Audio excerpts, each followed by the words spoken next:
Hello guys. So today we're talking about the reaction to the West Ham game. Now, as you can tell, I'm not very energetic today, and I wonder why. Where do we start? To be honest, there's a lot of problems going on, and I know I've kind of questioned Wild a lot recently, but I do think confidence is a massive thing as well, which you could argue revolves around him because he's the one that needs to get the players' confidence up.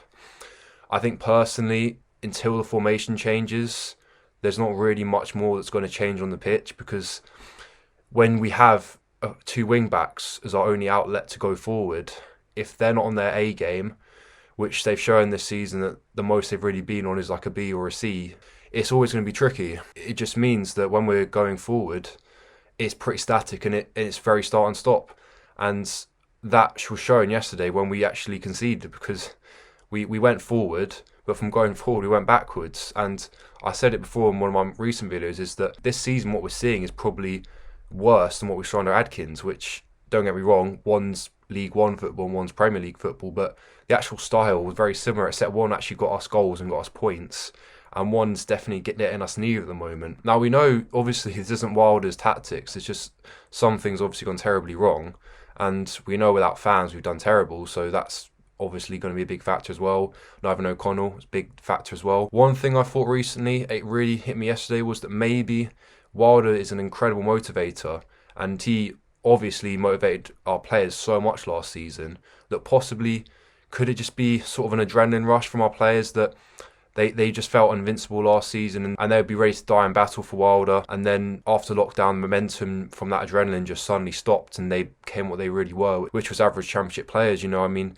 no disrespect to people like Norwood and McGoldrick and Stevens and so on, but there's a lot of players in there who just don't really seem up to the standard, and they were the ones playing every week last season. So they are also getting a year older as well, don't get me wrong, like they're players which are 30 or older, but it's a bit concerning when your players that you look upon most last season are the ones which are being your biggest liabilities. Now, that was sort of just a little rant to start with, but I will go into the game a bit and do a bit of analysis. Now, the West Ham game, I think like every game we've had this season, we do actually start the first 10 minutes quite well, which is something.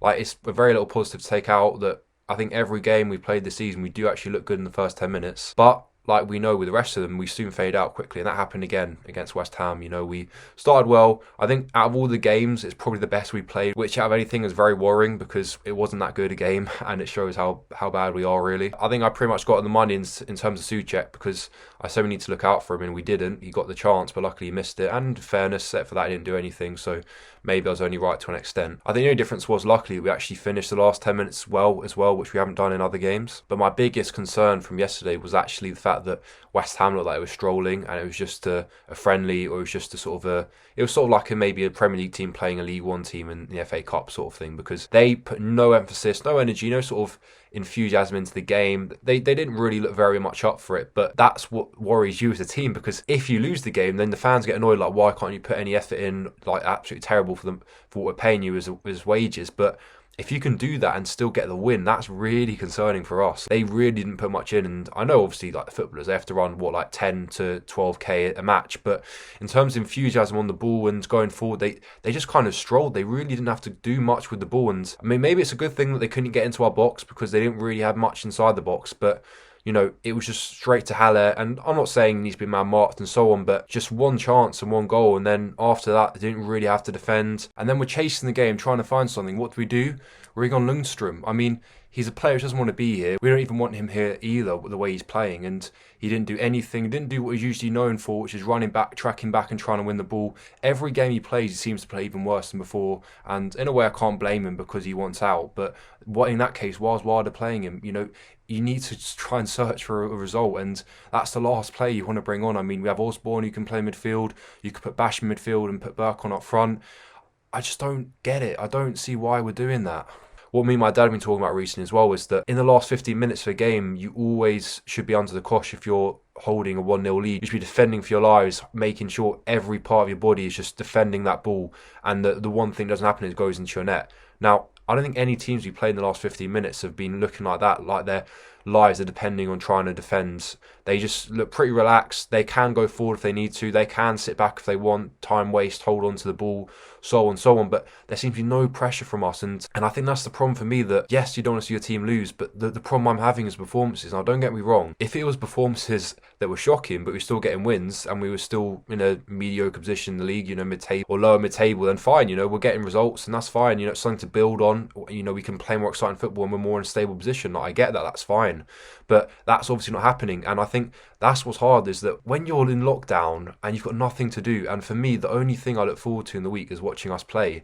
And it's just so painful that you look forward to it the whole week. And maybe that's a problem. I put so much emphasis on the game that I'm always going to be let down. But you just look forward to the game so much, just hoping for something different every week, but it's just the same. And that's the most painful thing, that because you're a fan, because you're in love with the team, you got your hopes up, but it's the same old, and it's just so painful. And I mean, hindsight's a funny thing, but I just think at least if we were losing, but we were scoring goals, we were creating chances, then you could say, oh, well, it's not Wilder's fault, it's the strikers for not scoring, so on, so on. But nothing's changing. I don't really think the players can be blamed anymore. Like, people blame McBurney. He was shooting with his weaker foot. He did well to get it on target. I mean, yes, maybe he should have shifted onto his stronger foot, or he should have gone across goal. But like Lundberg, who's a professional footballer, pointed out, if he hit it with his weaker foot, then he probably would have dragged it wide, which he said he did when he was a professional footballer, even though he was playing for Arsenal, got Player of the Year. So I think it's just clutching at straws, of anything. That I know Wilder has obviously done so much for the club, but I just think that we kind of do need to blame him, because it's not the players anymore. It is obviously him. And I know if he's to be sacked, he needs to be given more time than other managers in this situation because of what he's done for us in the past. And I totally respect that. I agree with that as well. But like he himself has said, no one's invincible. And that's the problem, that we can't just keep letting him have more time with the team, because the same thing's happening, nothing's changing, no formation, no tactics. Yes, some players are rotating, but that's more just a sign of that everyone's doing very poorly, so we need to switch something up. But formation's the key to change, in my opinion, because the service is down to wing backs, which we've always known, that's always been the way we play. But it seems they can't do it on their own anymore, because we're just being out tactics. So surely we need to double up on the wings, like teams doing against us to start with. We need to be more positive as well, because you could argue, like I've been saying, if the performances weren't there and we're still winning, like, playing negative football but going for the 1-0 win and just playing boring football, we're getting the results, so fine, like, you can't really argue with it. But the negative football isn't working, because we're losing 1-0 every game. And I just feel at the moment, every team comes up to Bramall Lane, or we go to them, they think, right, don't worry lads, we've got a 1-0 win in the bag here, or even more than that. Just take it easy, you don't really have to be on your A game, just play however you want and you probably will win. If not, don't worry, like, we'll play a bit more attacking, we'll get the win. Because it's not even a case of them bombing forward, trying to break us down and us going on the counter and scoring. Like, it's never going to happen. We just can't defend as well as we used to because of O'Connell, fair enough. But we should realise that. Like, I mean, I know Wilder's a stubborn guy and it's actually been a benefit until now, but now we're starting to see the negatives of it, and it really is a painful negative as well. Now, saying all of this to finish on, if we beat West Brom, it all changes. I think it could be a run of momentum that could really help our season. We could actually go on and do something. Mousse's to come back, and I think he's probably our best player.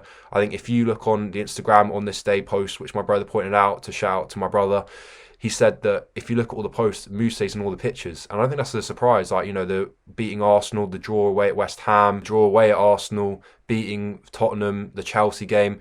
He's in all those games. I don't think that's a surprise. He's a big player. And especially with counter-attacking football, we need someone like him with his pacing and clinical ability. So I think if him and Burke play, it'd be great for us, and that would really help. Now, if we do get the win, then it could change our season. We could have more freedom and build on that. But we've got some very tricky fixtures coming up, so we'll have to find out and see. Anyway, let me know what you think in the comments, guys. Until next time, take it easy.